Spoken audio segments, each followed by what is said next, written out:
Hello everyone, welcome back to my channel. I'm Jasmine. Today is an extremely exciting video. I am continuing Throne of Glass series. I'm on Queen of Shadows. I wasn't gonna do a reading vlog for this because I was like, I just want to jump in, I want to read it. But then something happened. Somebody showed up and I felt like I wanted to make a reading vlog. I thought this was going to be epic because so many people say Queen of Shadows is their favorite of the series or like one of their top 3. So I'm excited to do this reading vlog. So I'm already pretty far into it. So this is not starting from the beginning. I'm a little bit into it already. I'm almost 50%. Like nothing crazy. Tabs, nothing crazy. I'll catch you up. So I'm on 281. I'm on chapter 33 right now. So that's where the reading vlog is going to start. So if you're not there yet, if you're wanting to read along with me and you're not there yet, just get to that chapter and then watch the rest. Just it's gonna be a spoiler vlog. I'm just gonna be talking about everything that's going on, but I'll put page numbers before I start actually talking about what's going on so you can like match up where you are to where I'm talking. So then nothing's gonna get spoiled for you. So far, Kale irritating the hell out of me. Literally from the beginning, he's been irritating me a lot. I think it's very annoying how he just like is acting so different towards Selena and like blaming her. I mean, we could call her Aylin. Guess we could call her Aylin. Before I opened the book, I was like wondering if we would be switching her name because in the other books, obviously, she goes by Selena. But I was very happy to see that they started going by Aylin in this book. Like, that's just cute. You know, she's starting to step into her role, and I just really like that for her. And I'm really excited to see where she goes in this book. I'm already loving it. I also love that Arben showed up because hopefully that means that we get to kill him. I've been waiting to kill this man since Assassin's Blade, okay? I was shocked that he wasn't in any of the books until now. I was like waiting for him to show up, waiting to kill him. I'm liking her reaction to him in this book. Like, she is feeling it's a bit of an FU to Arben, and I really like that because no, we're not forgiving him. So I'm really excited to see where it continues, but you know who just showed up. Like, if you already are at my chapter, you know who just showed up. Rowan. I have a clip. I filmed the clip yesterday when he showed up, so I'll play that now. No, because 2:33 and Rowan just appeared. I'm crying. I'm so happy. I didn't know he was gonna be in this book. But I was so excited when Rowan showed up. I didn't expect him to be in this book at all. I was just like, okay, maybe he'll come in on the next book, like she has stuff to deal with. I did not expect him to show up in this book. I'm so happy that he's here. Literally crying, just happy that he's here because I just feel calm when he's around. I love him. I love Rowan. Like, what? Sorry. Kale, he's pissing me off. Dorian, I'm depressed when I think about Dorian. I'm so sad that he's trapped in the collar. Like, I feel like we can save him though. I really feel like we can save him, so I'm holding on to that. And hopefully no other black characters die from here on out. Like, can we just have a black character that doesn't die? Hopefully. We have another black character, one of the Iron Teeth witches, Sorrel. I don't remember what her name is. I'm hoping she does not die, and then maybe she can be the one black character that can stay strong in this series. Aedion and Selena. I'm gonna call her Selena. I'm gonna call her Aylin. I'm gonna mix it up because I love all of her names. Alentia. I love all of her names. But when her and Aedion met for the first time, I literally I was tabbing the hell out of it, literally underlining everything. They made me cry. Like, they are so cute. No, because this page, wait, can you focus on it, please? Do you want to go first or should I? And he said, you tell me everything. Like, they're so cute. They're so cute. And you survived, I survived, we're together again. Like, that's all he cared about. And she was so scared that he was gonna hate her. I just knew that he wouldn't, obviously. Like, we knew that he wouldn't because he was, like, so obsessed with her in the last book. I'm just so happy that they're reunited. She just needs more people that understand her and don't judge her for what she's been through, and that reunion made me so happy. That was just exactly what I was wanting, and she feels so loved, and her court is coming together. I'm so happy about that. Okay, and then her meeting with Lysandra. I feel so bad for Lysandra because Aelin was so rude to her when we first met her again in this book. Like, I'm not about women hating women. I'm just not about that. So in the first book, Assassin's Blade, when Selena was being so rude to Lysandra, it was just like, can't you see that you guys are the same age? You're both slaves. Like, at the end of the day, you're both enslaved and forced to work a job that you don't want to work. So it was just like upsetting that she was bullying her for being a sex worker when she's being forced to be a sex worker. So it was just kind of irritating again that in this book, years later, she would still be acting like that. That was very disappointing, but I like how quickly it turned around because of Lysandra. Can we be honest? Like, it's because of her that they started being friends. So I really like that combo too. I just feel like everyone's paired up. Kale could not give a damn about him right now. He needs to redeem himself because he's sounding very White Lives Matter to me. Like, when the magic comes back, who's gonna check all these magic wielders? Like, who's gonna check her? Like, protect the city. But it's like, protect who? Like, protect who in the city? If he's just like obsessed with protecting the city and she doesn't care about the city. Hello, she cares about everyone that has died, the slaves that have died, the people that have gotten their town ransacked. Like, he literally has grown up in a castle, jumped to another castle, and he's just been working, doing what he wanted. So it's just like upsetting when he's like, all I care about is Dorian and the city. It's just like, you're on the rebel team, but you don't even want Selena to be queen. Like, he's embarrassing me. I liked him before, not as like a partner for Selena. I never thought that Dorian or Kale would end up with her, and I'm so glad I was holding out because Rowan is it, baby. He is it. Anyways, I'm really excited to start reading again. 281. Let's go.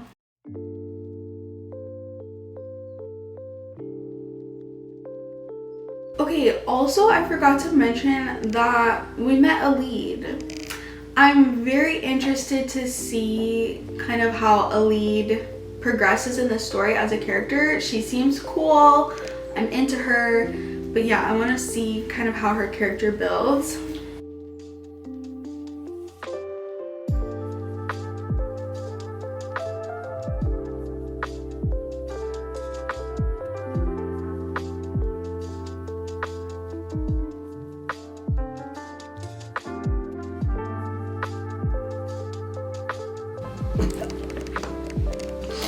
Lysandra's stopping dead when she saw Rowan. She's like,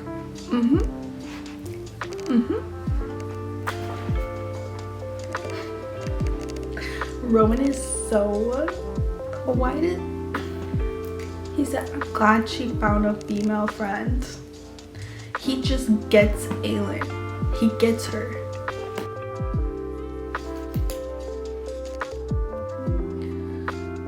Aedion needs to calm down. He needs to just take Rowan's advice and like let Rowan be his dad.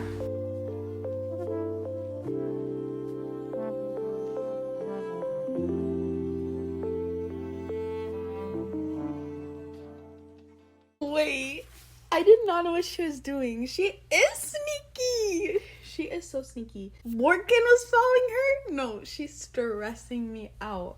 If Rowan finds out about this, and when Lorcan walked right into that den of Val commanders, and the wordhound that had come to retrieve their reports when the clash of weapons and roar of dying filled her ears. Aelin merely sauntered down the street, whistling to herself. I can't with her.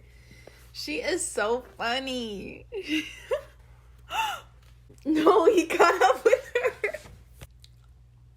He's gonna get his ass beat. Where's Rowan? You think that was funny?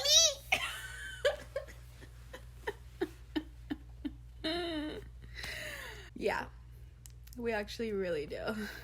Where's Rowan? Still warming your bed? And what about it?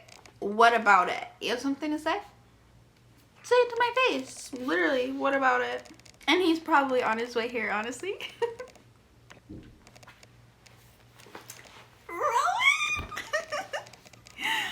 Rowan, my king! A little backdrop change. I'm at my photography studio. I'm doing meetings today. So in between, I'm filming this and I'm reading. Don't worry, I brought her here with me. I am now on page 416, chapter 51. There are some things about to happen. So I wanted to catch up a few things. 290, when Selena is showing Rowan around Rifthold, it just is giving me hometown from The Bachelor.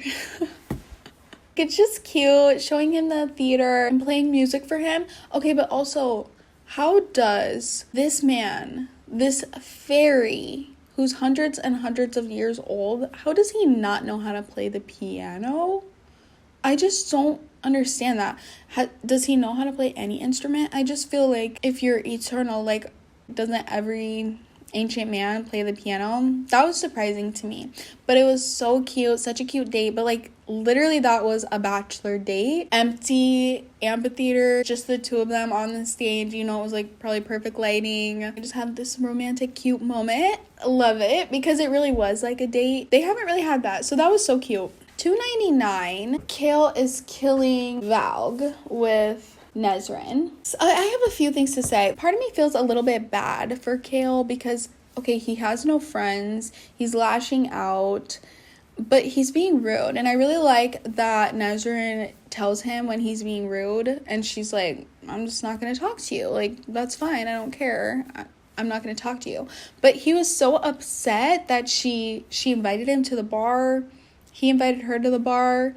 And she's like, what, you just yelled at me yesterday. Like, I thought we were friends. I don't really want to hang out with you right now. He's like, wow, she could go to the bar with or without me and not care. Yeah, nobody cares because you're being rude. Like, what's not clicking? What's not clicking? Also, he just got done killing a bunch of Valg, which are inside human bodies. Murderer much? Like, you want to judge every other character in the book for killing, having had killed before, and then you're killing, but it's okay because they're evil. Pretty much everyone Selena has killed has been evil. Like, let's not talk about the rebels that she killed on accident because she was tricked. Make it make sense. Also, the amount of times that they keep bringing up, Aelin's gonna get old, and what are you gonna do then, Rowan? It feels like the Edward Bella conversation of like, well, then she has to be a vampire to solve that problem. For Selena, I'm wondering if magic is, back. Can she just stay in her fae form? If she stays in her fae form and never turns to human, she wouldn't age. That's just a little something that came to my mind when thinking of how they could solve this problem, because I want them to be eternal rulers forever, obviously. I'm so obsessed with Rowan. It's not okay. I love him so much. And I realized who he reminds me of. His energy and his presence just reminds me of somebody, and he feels familiar, and he brings me so much peace when he's around. And I love that Selena is saying the same thing. She's like, I feel at peace. He reminds me of Dr. Adam Carlson from Love Hypothesis. He's a masculine, tall man, but he is protective and calm and really smart and all-knowing. Okay, and then we got into a bunch of reveals. Lysandra can shift. That's insane. That's so cool. I love her so much more now. I love that their friendship has just blossomed and blossomed. Alid is Team Aelin. She's the little girl from the last book, That Horrible Night. She was talking about her nursemaid. I don't remember what she called her, but the woman that stayed behind and got in between her and let her run towards the river. Her daughter is Alid. I love that. And she's just holding out and being hopeful that Aelin is coming, and baby, she's coming, so hold on tight. She's smart, she's brave. I'm loving her POV. I think she's so cute. What's going on with the witches? Like, what's going on? I do not like that disturbing scene of Alid seeing what's going on with them, and they're crying and like impregnated and already gave birth. Like, so disturbing, so sickening. That's one of the worst things I've ever read. Like, I hated that, and I really want Manon to do something about it. I feel so horrible for her, but also, what's the deal? She's saying like, oh, we never have had feelings before. It's giving cult. Before it's a clear purpose, you guys kill all the Croatian witches, we'll get our homeland again, and whatever. Like, violence, that's why we were born, that's what we're good at. If you don't do what you're supposed to do, we're gonna beat you and make you do it. So that sounds like a cult, and suddenly all these different things are happening where they're given the time to pause and question. So maybe they're just starting to figure out, like, yeah, I don't know if this is really for me anymore. I hope that the witches can work together to kind of get themselves out of this situation. I don't know if they're going to be able to, but I feel really bad for them, and it's just sick what's going on. Getting into the section where Arben bye. I'm really happy with how he was killed. I think letting Lysandra do it was really cool, and I'm fine with that. I'm just glad he's dead. If he got struck by lightning and died from a heart attack, I would have been happy. So I'm just glad that this man is gone and dead. I thought that was so funny how she tricked him, and I knew it was a trick. I did not fall for it. I knew it was a trick, but that was just hilarious. Very cute, very funny. Rowan putting on the oil, gagged. That's so funny. He is so, I love him. And then now I'm at the part where Aelin had the idea to blow up the tower with hellfire, which is giving Game of Thrones. Like, the most epic green hellfire scenes from Game of Thrones were just insane. So I'm hoping for that. They're in the temple right now, figuring out that the story that they've all known about Brannon and Elena is false, and the king is maybe trying to resurrect Rowan. So I don't know where it's gonna go from here. I really don't. I'm scared, I'm stressed, but I'm really excited to just keep reading.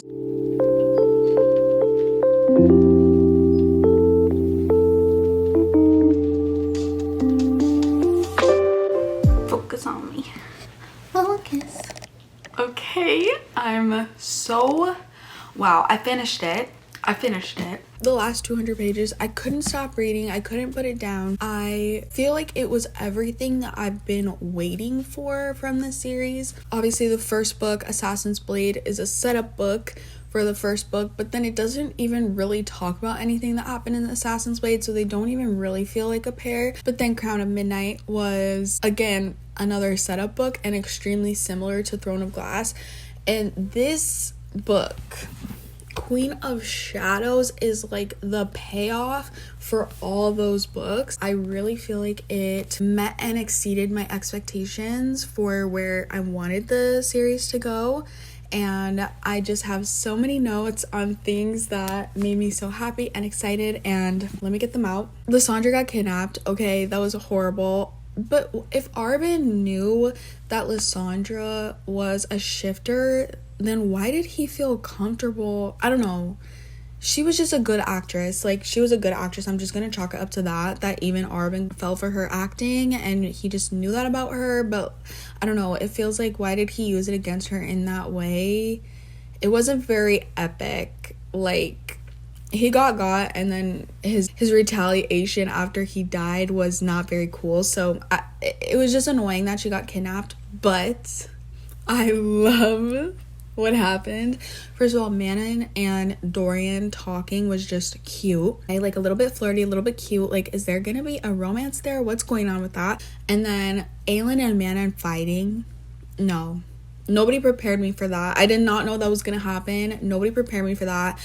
That was the coolest thing ever. I love them. I love that they're fighting, and I love that they have like a mutual respect. And then Aelin just couldn't let her die, which I love. And what she said to Rowan later of just like, Asterin screamed for her like I screamed for you, and I just couldn't take somebody else away from someone who loves them. Like, that was just, I love Aelin. I love Aelin so much. That was so freaking cute. I'm so glad that she didn't die. I'm so excited to see where Manon goes, like, as her character progresses. I'm loving all of her character progression. So I'm really excited to see where she ends up in the series, because I have no idea. I have no guesses. I'm just along for the ride with her, and I'm loving it. Fast forward to Manon obviously lying to the king. That was very cool. Very cool of her. Love that. When she painted the signs around town and said, "Witch killer, the human is still inside him," chills. That was so sickening on so many levels, and I love that she did that. I love that there's no other words. I was so overwhelmed with love, and I just felt like it was so cool, like sending a message to your enemy to help them out for no reason. I love her. Like, obviously, sure, she saved her life, but they still had every right to kill her for killing the witch. So I was just really happy with how that all turned out. Then we're getting into like the real end game of the book, and epic. So many moments. I'm literally having to read off of here because there's just too much. Aelin and Dorian on the bridge. I have a lot of thoughts. So, are they Karanom? What was the deal of like being able to put their power together? Like, is that Karanom? Because that would make a lot of sense. Just like their connection and their trust for each other, despite who his dad is. That would make sense if they were maybe Karanom, but nobody said the word Karanom. So I feel like, no, that's not what it is. So I don't really know what happened there, how they were able to like put their power together and fight the king. I'm also very conflicted with the king now. Basically, it came out, which we've been waiting for this. It came out that he was taken over like by a Valg. I'm guessing a Valg prince, at least. I don't remember if it said, but that was really interesting, and I don't know why I didn't catch that, because every time she looked in his eyes, she's like, he's so evil, he's got like a darkness, and he's just evil.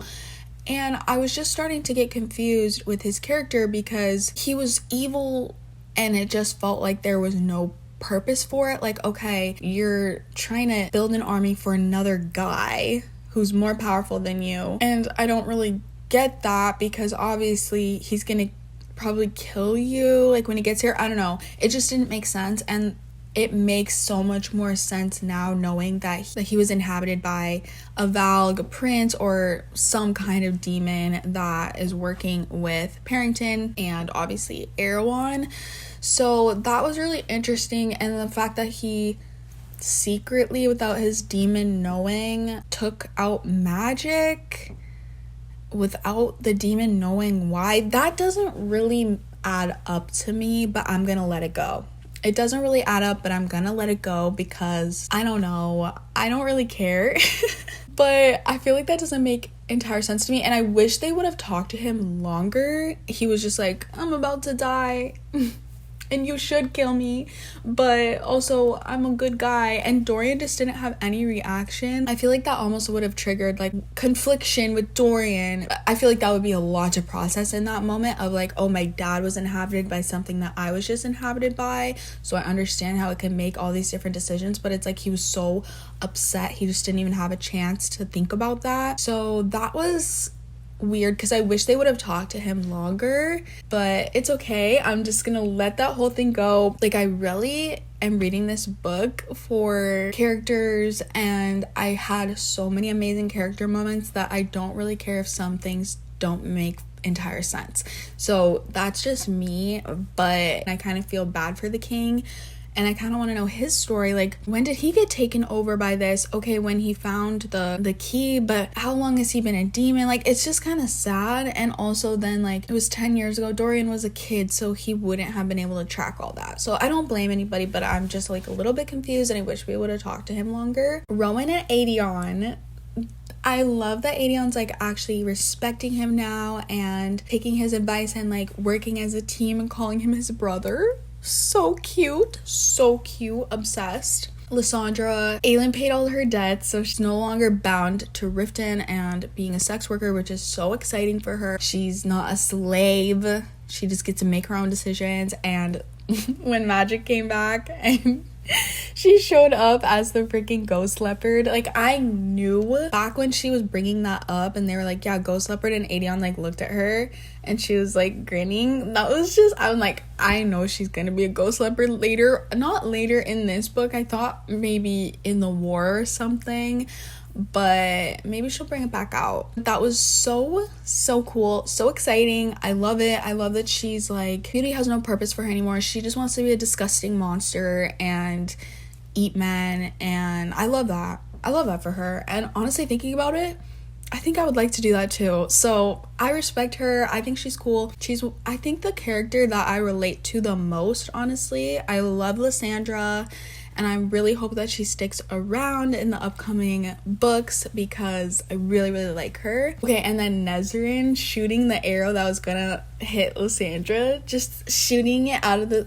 Love that. That's the kind of stuff that I eat up. That's the only reason why I love the Avengers, is a big battle where a group of characters is like helping each other out and saving each other's asses and just using all their different powers to do cool things. I live. Kaltain, rest in peace, and I'm so sorry for what happened to you, and you didn't deserve it. I feel so bad for Kaltain. I'm still confused about that whole situation. Shadowfire, did she have that already, or is something tying into why she was addicted to opium? Like, I feel like that has a connection, but I don't.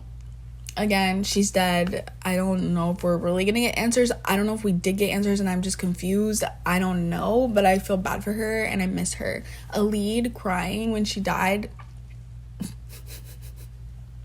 I love Alid. She's so cute. And literally Kaltain being like, take this to Selena Sardathian, and she's like, who is that? Baby, it's Aelin. You'll find her. Like, everyone's going to Terrassen. Rowan sees Terrassen and is like, oh, I belong here. That is so cute. I'm so excited to read the next book. This book was everything I wanted it to be. Literally everything I wanted it to be.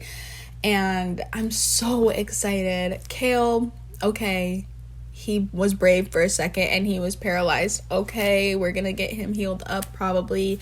I'm excited to see. I'm honestly not too excited to read his book, but I'm gonna read it, obviously. Everyone says it's really good, Tower of Dawn, so I am excited, but I'm also like, what's gonna be the situation? Are we gonna hear from any other characters? Are we just gonna be there? How are they gonna make it interesting enough? And I don't know what POVs we're gonna get, so I just don't know what to expect, but that's okay. This was so good. But yeah, if you guys liked this reading vlog, make sure to like the video and subscribe for more videos like this. I don't know if I'm gonna do a reading vlog for any of the other books, but I might do like a wrap up of my thoughts of the book and talking about all my favorite moments and everything, but maybe not like a full vlog style like I did this one. I think it just took too many days because it's such a thick book. I think it took too many days, and then I'm kind of like out of the energy, but maybe I'll just plan it differently. But this was amazing. I highly recommend. I was very happy with it, and yeah, can't wait to read the next ones. Thank you guys for watching. I will talk to you so soon, and check out the other videos on my channel when they're up, because this is my first booktube video ever, so I'm excited to be on booktube and to be talking about all my favorite books. Okay, bye guys.